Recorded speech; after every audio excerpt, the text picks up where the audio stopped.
Okay, here we go. Today it's a beautiful day, as you can see from looking outside. Parked up by the waterfront. It's a luscious day. The birds are singing. There's a slight breeze in the air, and there's the feeling of excitement and Christmas that's happening at the moment that you can feel in the people round about you and the kids all on school holidays, and it's a good vibe. It's a good feeling.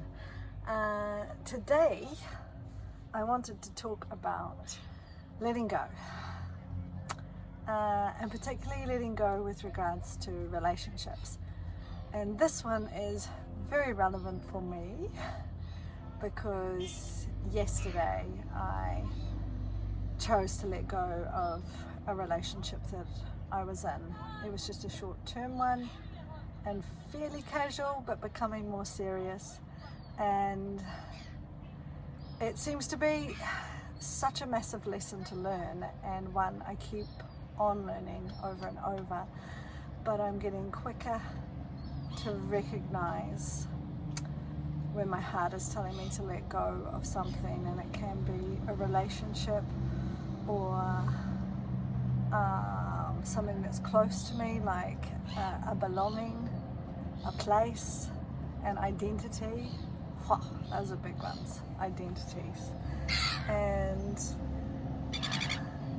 I'm learning to let go faster and realizing that in letting go there's a death, but it also brings space for new life.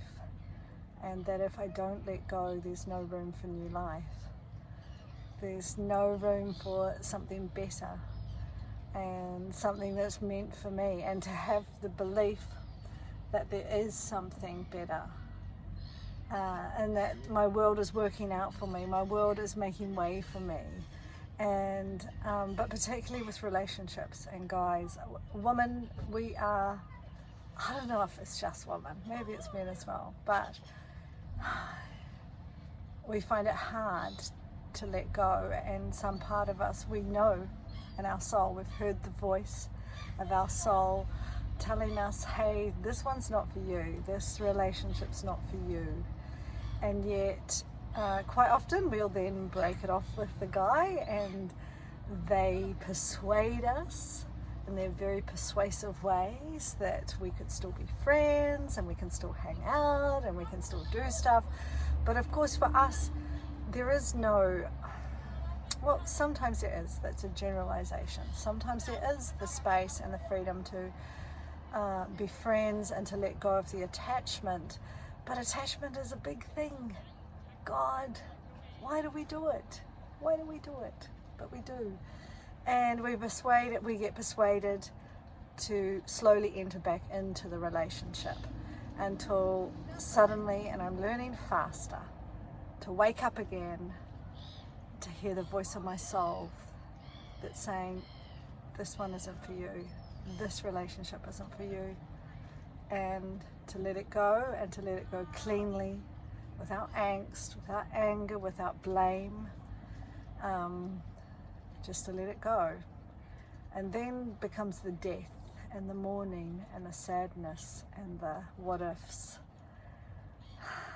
And I'm learning now that even there is beauty in that, to embrace the feeling of loss, of letting go of a dream, an ideal, and realizing the potential for more is out there, the potential for better is always out there.